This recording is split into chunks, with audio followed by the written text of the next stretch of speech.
Welcome, everybody. We're tuning in here to break down top 10 players in our Phase 1 of Survivor Wisconsin, season 1 through 4. We had new beginnings, not really for season 1 a name for the season. We had season 2, Cabin Fever, season 3, Summer Solstice, and season 4, most recently, Evolution. All four can be found here on our YouTube as playlists for the entire seasons, which will be awesome to check out. Great seasons, all of them have something for everybody. So, Richie and myself here will be breaking down our top 10 players. We'll be giving a few honorable mentions as well. There's been 40 players that have played this game in the 4 seasons. Obviously, some people played in the Whitewater version, but we're just focusing on Wisconsin. And at the very end, I'll kind of surprise Richie a bit and break down what I think the future holds for Survivor Wisconsin to start phase 2 with hopefully an all new person seasons for 5 and 6 here in the near future. So again, if you never heard about this and you're just kind of finding this and you're interested and you're from Wisconsin, kind of in the Waukesha County, Milwaukee County area, and you're interested in playing, reach out to us on Instagram, idle.identifiers, or comment on here and it will figure something out. So it's definitely a good time. We're looking for more people that have never played before. It's really fun. It's competitive. Um, Got a chance to win some money potentially too. So yeah, let's have Richie join here and then we'll get right into it. All right, well, Richie is joining myself here to break down who we think's the 10 best players so far of Phase 1 of Survivor Wisconsin, seasons 1 through 4. We're going to be giving some honorable mentions before we get into our top 10. So, if Richie, you want to kick this off with who just missed your top 10 out of the 40 players that have played in these 4 seasons. Are we just gonna do one honorable mention at a time, or can we just say both of them right now? You can just do them all at once. Yeah. Okay, so the two that just missed it for me were Connor and Liz. Now, obviously, I feel like Connor's going to be high up in people's minds for this, but the reason why he missed out for me, like in my ranking, he'd be like number 12. And the reason why that for me, it doesn't have to do with his first season, but it's because of the fact that no matter what happens in Summer Solstice, he was never going to make the end unless he won out.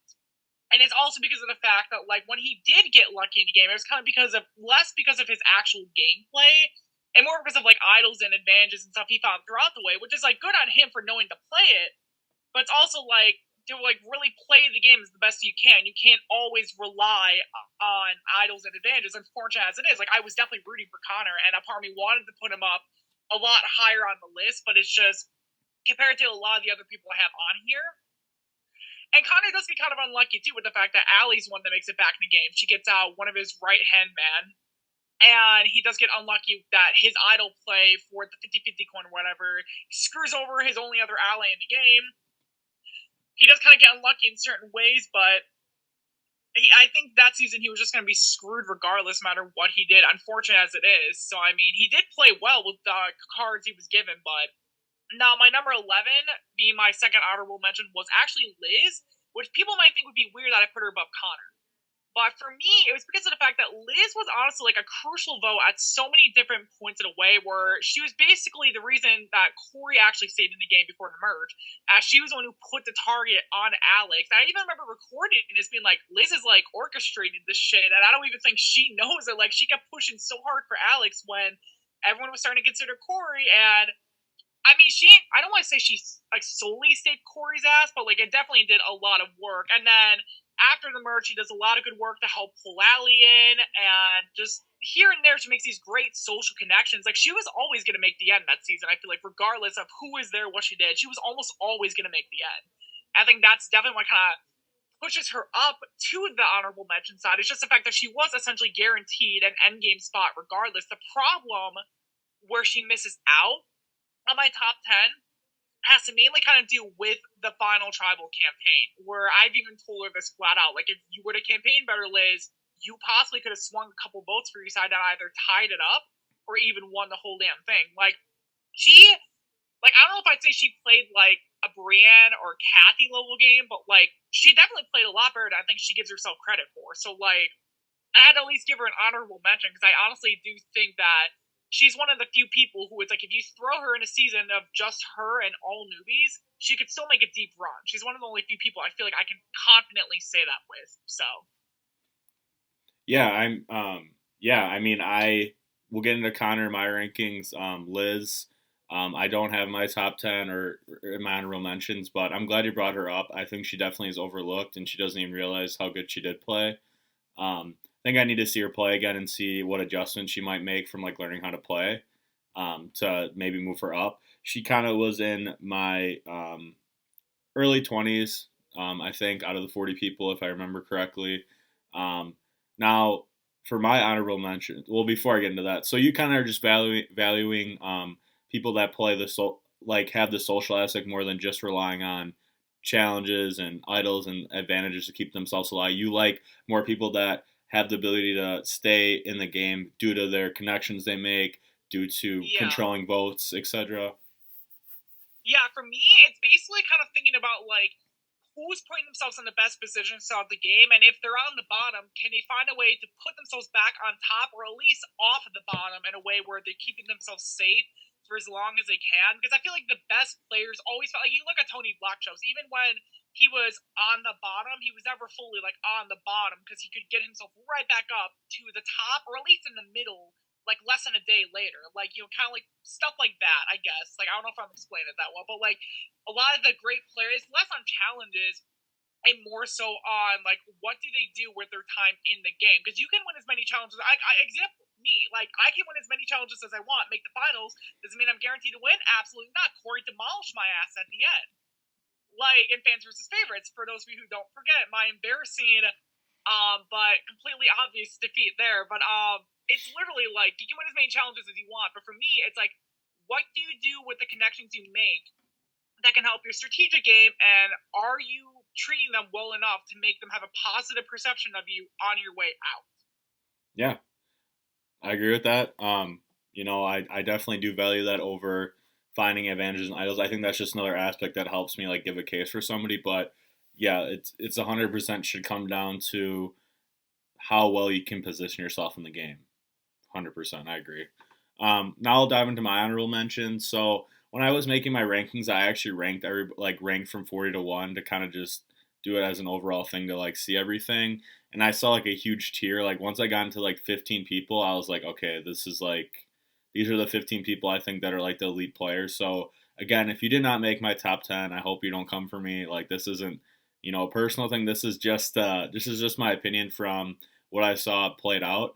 And again, I don't obviously winning the game is very important and it's the goal every time you play, but I don't think like the best player each season wins the game a lot. It has happened a few times. So going into that, quickly, like I'm gonna have my two honorable mentions, but quickly I want to discuss these people too that I feel bad they didn't make the cut, but it was really hard to. But just going back, looking at stuff from Richie's doing the wiki page of like things that people did that I kind of forgot and things like that when they played definitely helped. So first up, these three girls did not make the cut for me, and I feel bad not having them on. But that's going to be Dakota, Emma, and Allie. And my reasons are first off, Dakota and Emma are very good players, and I'm very good friends with them outside of this whole stuff. But I don't feel like they're completely where they need to be yet. I need to see a little bit more growth. I think Emma in this past season Evolution played even better. Like she rose up higher with what she did. She's, found two idols in Cabin Fever, and Dakota found two idols in Cabin Fever too. But they, again, I hate to say it, but they continue to play idols wrong. And that's a gut instinct. And again, I think that does take some skill. And Emma did play very well in Evolution, but I think she ran out of allies and didn't position herself as good as I thought she might have. Again, they're very good players. Like all these 15 people can easily go head to head with anybody and have a chance to win. They're just going to be right outside of my top 10, and it's I'll get to why I have other people ahead of them. And then Allie, I mean, in my opinion, Allie, if you watch this, or Christian's girlfriend, don't hate me for this, but I do think Corey should have won the season. I think he played better. I think Connor, if he would have made that, would have beat all of them too. Again, Allie had a very good redemption story. First person out though, you got to give that in consideration a little bit. Like you did get out first, no matter what you want to say. But watching it back, she did position herself very well when she came back making moves. But at the same time, like I was there, I was filming, and I edited every episode and everything. And there still was just like not a ton that made me be like, yeah, she's a really good player. I think she is good, and she definitely was a really good social player.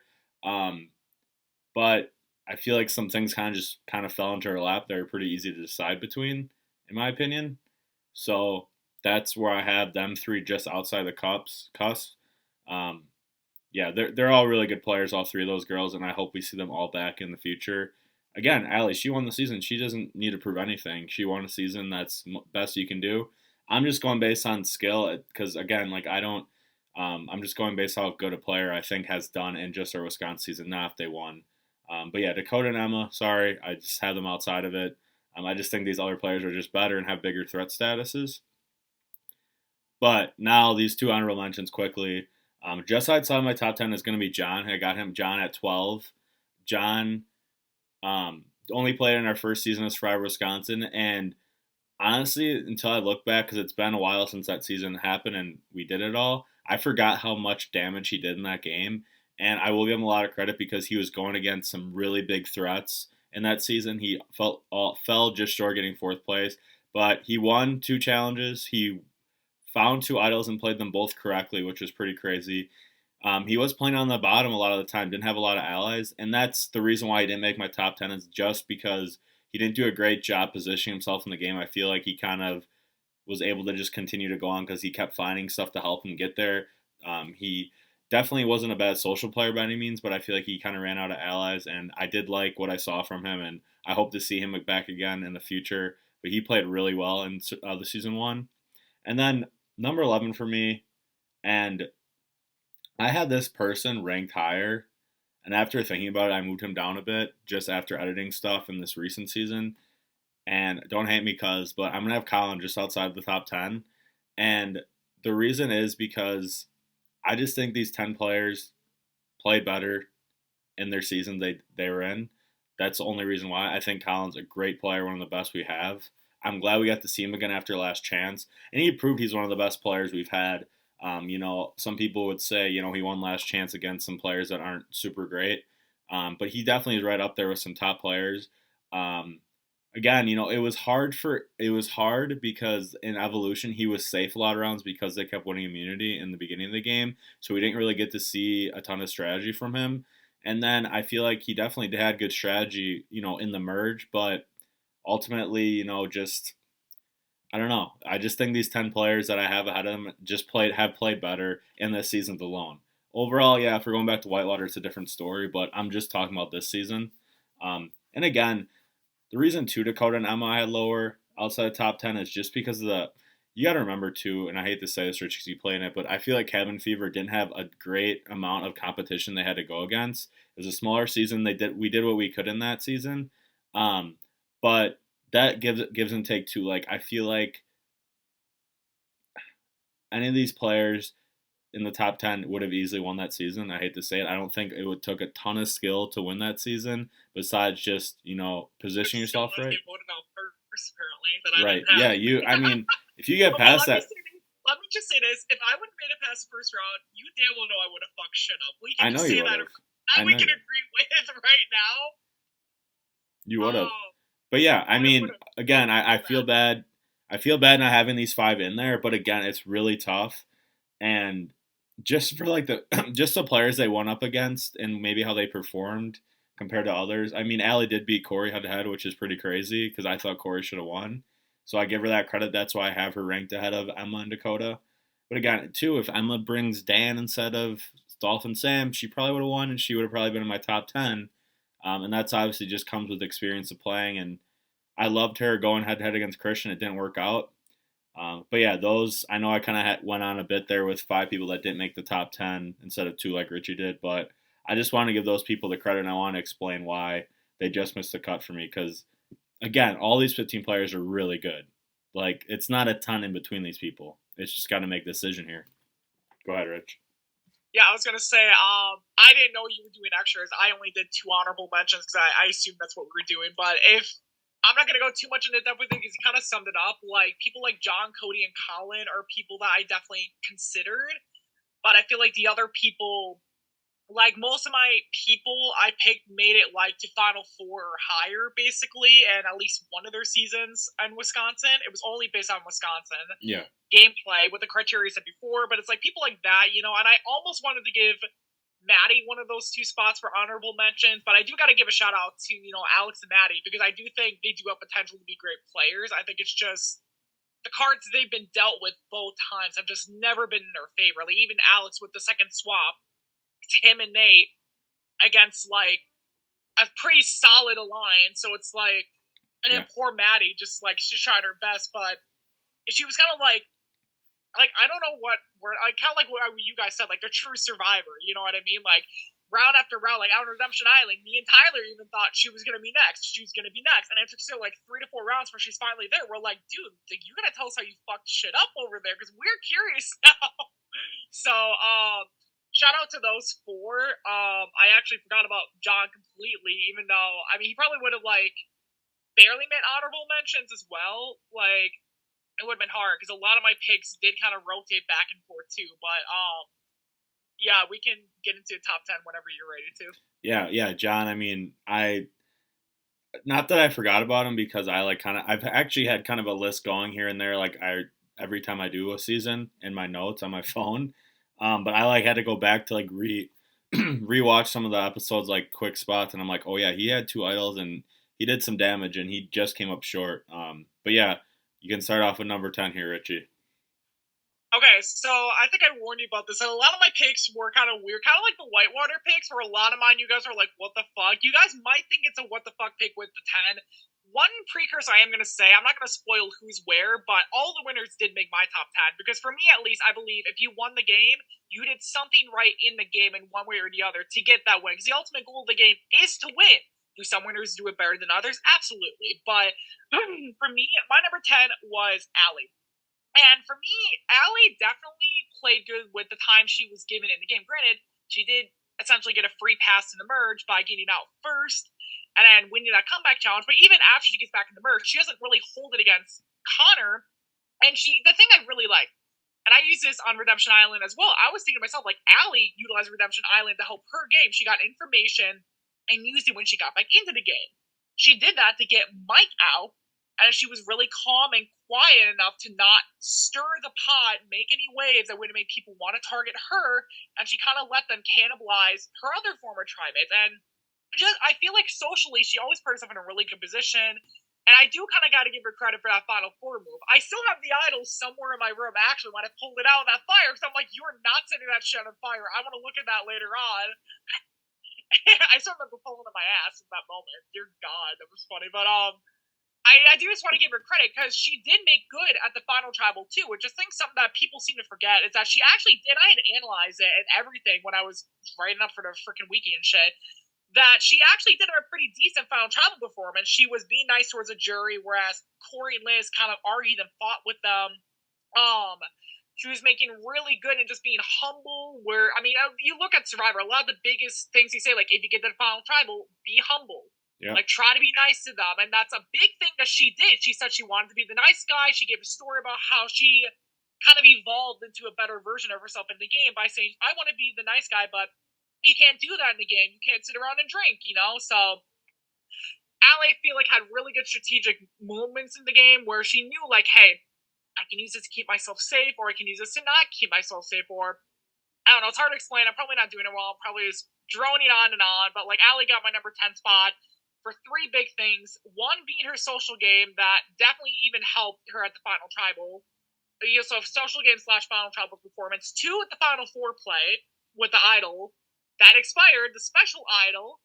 And then 3 being the mic vote off, where she essentially gets revenge and gets rid of really her only opposition in the game. So that's why Allie, for me at least, made it to number 10 in my list. And again, people are probably going to question it because just the journey she had in her game. But for me, I at least believe that, like, she used her time she was in the game the best to secure herself the win. So that's something that not everyone can say they've done. I played 8 times. I haven't won. So, like, she did more than me. Like, I got to hand that to her. So that's my number 10. Yeah, I don't think that's crazy at all. I just had Ellie just outside my 10 at 13. So she definitely deserves the props. And, she did go in there and didn't know a lot of people, the players. Like she knew Corey and stuff a bit and Mike a bit, but not like great. So I think that's definitely a good spot for her. So now I'll go to my number 10. My number 10 is a winner as well. It is Ness from season one. She was very, very good in season one. I was really proud of her and saw like how she evolved. I know this is just about Wisconsin, but it was cool to see, how she started playing in Whitewater versus, how she ended up playing in this Wisconsin season. And I mean, she went toe to toe with some of the best players. I mean, there's really a lot of threats and a lot of big names in that first season of Wisconsin.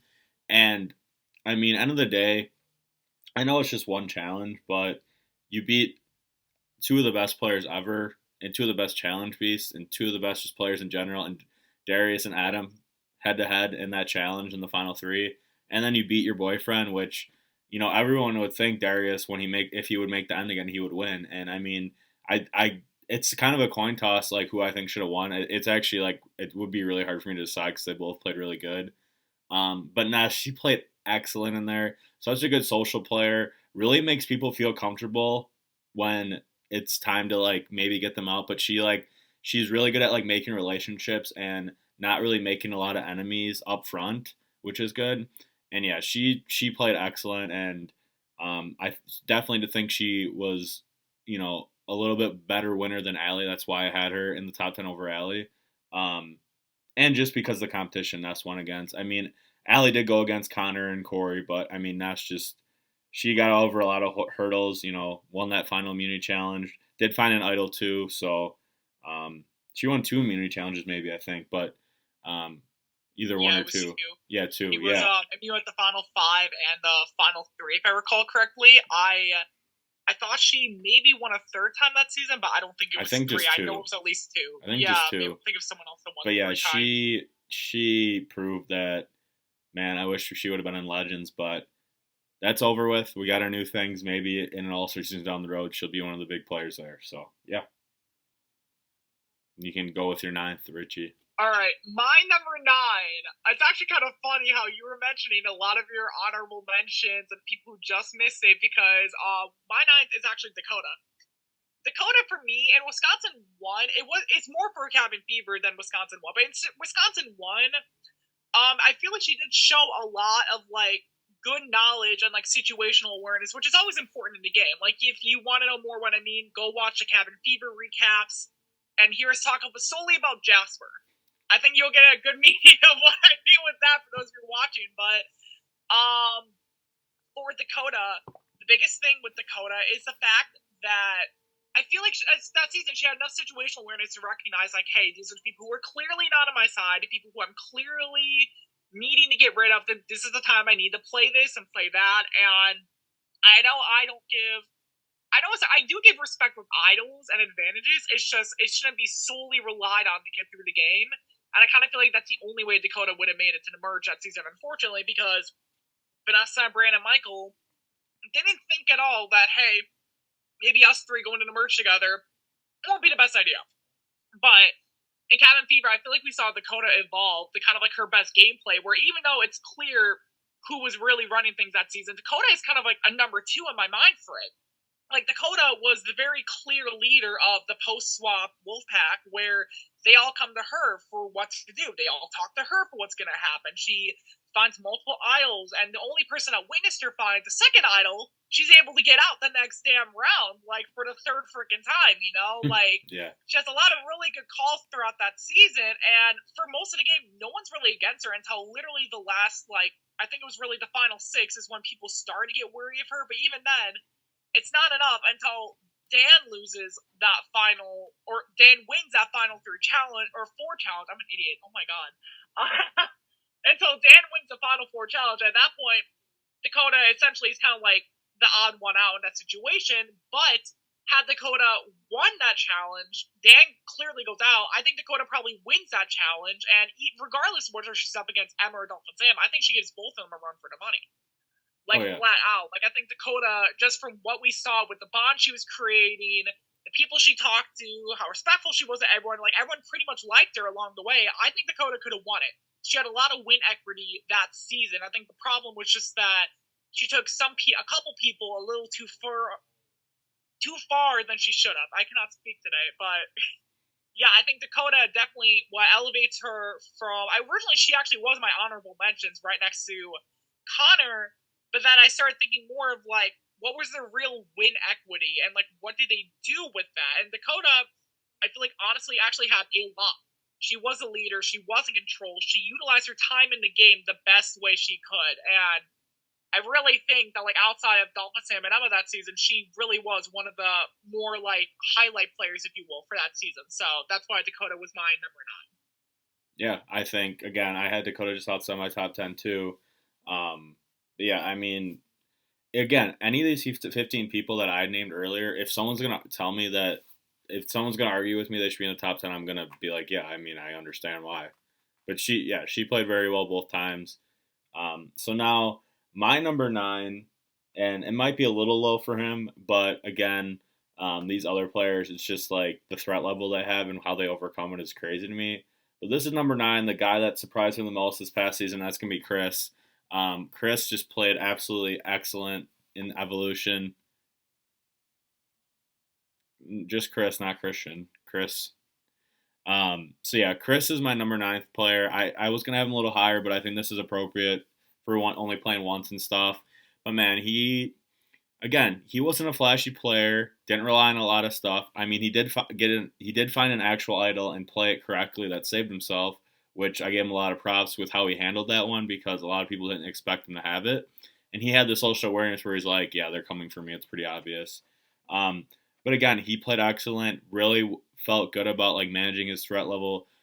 I wish he would have maybe took a swing or two earlier. And I think if he did make that final three, depending who he went against, if it was him and Nate, and then you know where I think he should have went with, I think if him, Emma, and Nate could have really got to the end together, I honestly think Chris might have beat Emma. It would have been between them two. But he played excellent, won a challenge, found that idol, formed some really good alliances besides just with Nate. And yeah, he was I mean, they're good friends, I know, but he really reminded me of Dolphin Sam, how he played. So it was pretty funny to watch, kind of another reincarnation of a similar player, which doesn't happen a lot in our Survivor at all.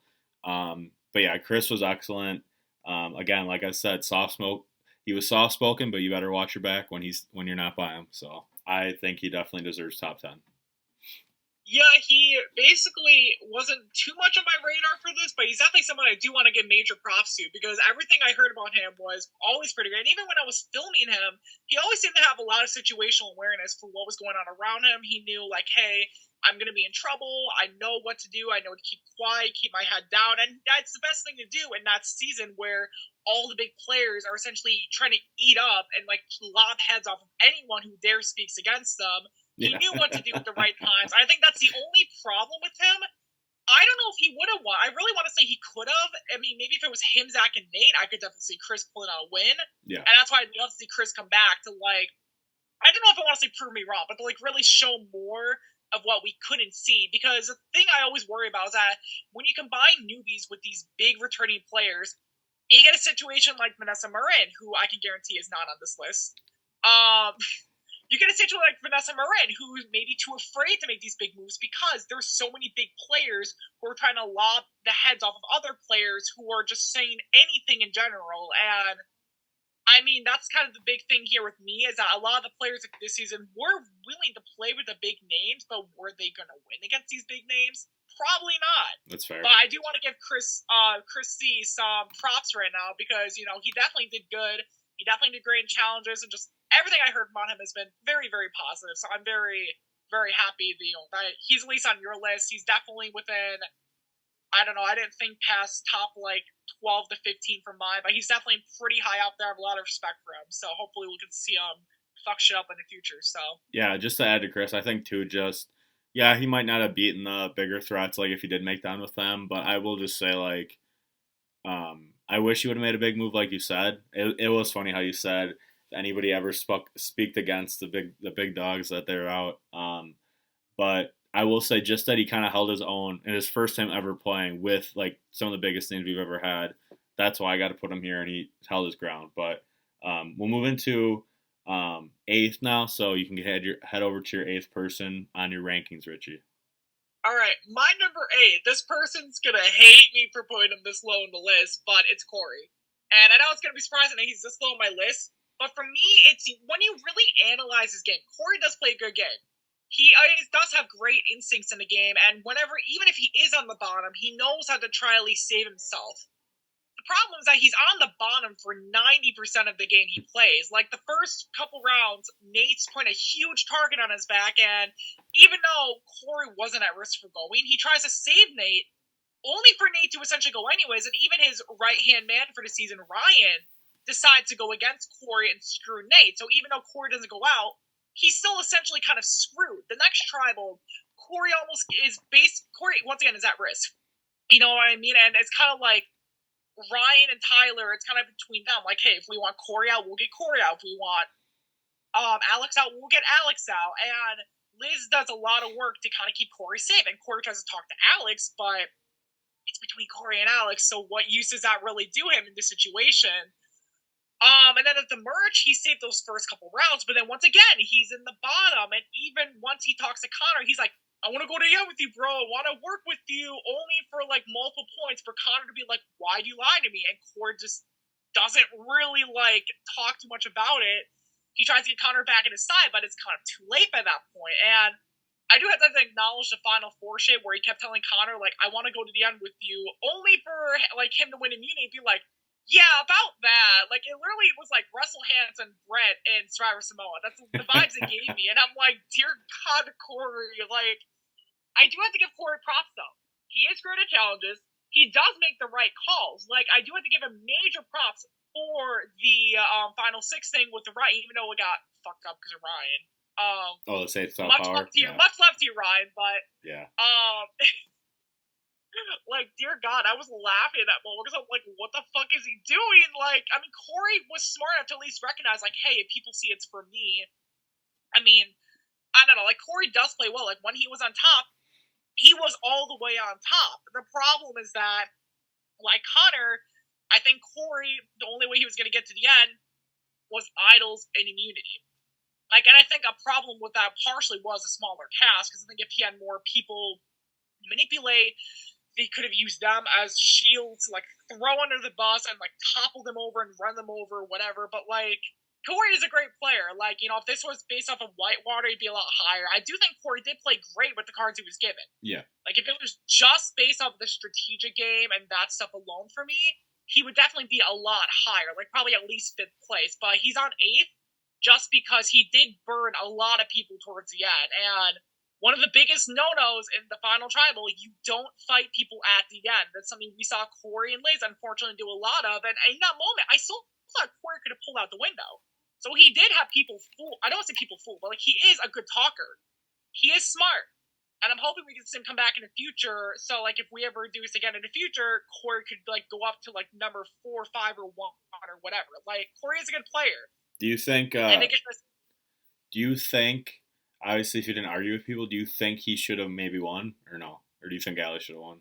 Honestly, I'm kind of split on that because I feel like all three of them had a good case of winning from what I saw filming around, at least. I think they did have, all three of them had a great case of winning. And we were talking right as I was going on, and we all thought Corey was going to win because he arguably had the strongest strategic game that season. Yeah. When he was in charge, he was in charge, and that's the best part about his game. If he didn't argue with people, I would lean towards yes. I think that was his only problem, is that he started fighting with Liz and Allie and Connor at the final tribal, and at that moment, I'm like, Corey.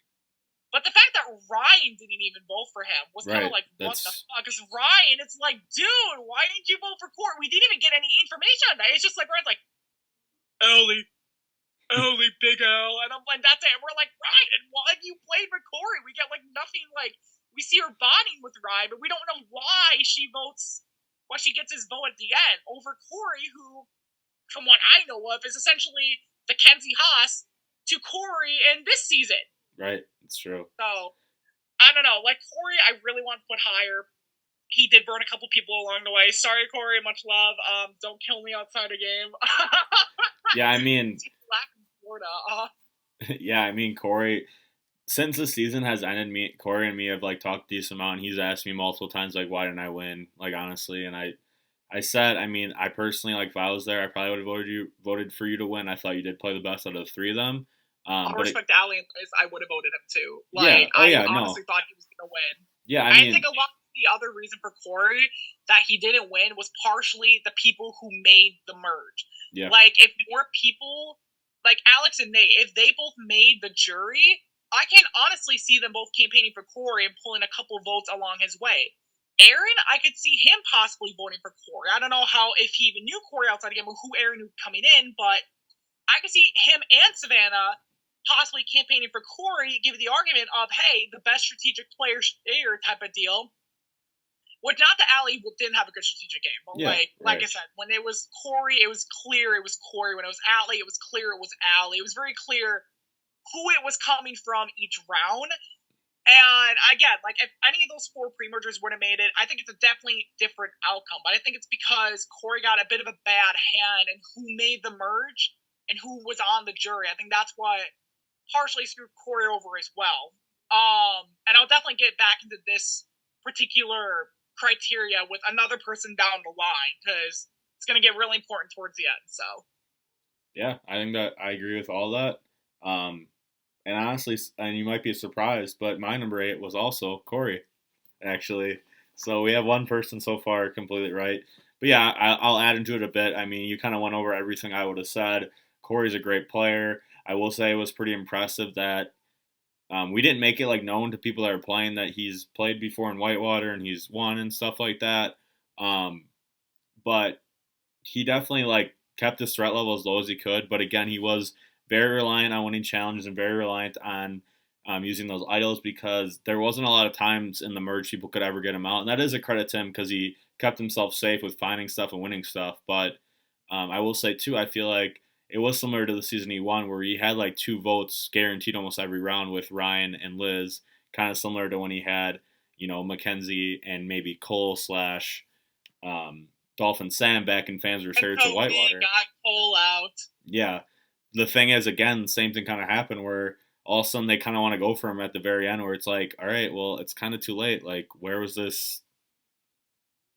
Where was this before? I get why people like waiting to the last time to like get them out, like final 6, final 5, but it's just like you guys realize like they might have an idol or they might win the challenge. So yeah, I mean, Exactly, Corey, yeah. Corey, Holding on to every idol advantage till the end. It's just I feel like that's one of the reasons I always played it as quickly as I could is because the longer you have an idol or advantage, the bigger of a target it puts on you.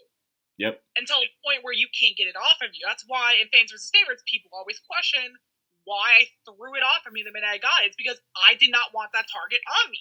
One way or another, someone was going to find out. That's why I'm like, fuck this shit, yeet it out of the game, and it's not my problem. yeah. I will say too. I mean, I think Corey did like. I know this is kind of just how he plays, and I know it's kind of like how a Christian plays sometimes too. They definitely do a little bit extra lying more than they need to for entertainment purposes for the episodes, which we like. But that might have came into play why some people didn't vote for him. But and just one For sure. second, we'll be diving into our number 7. So stay tuned.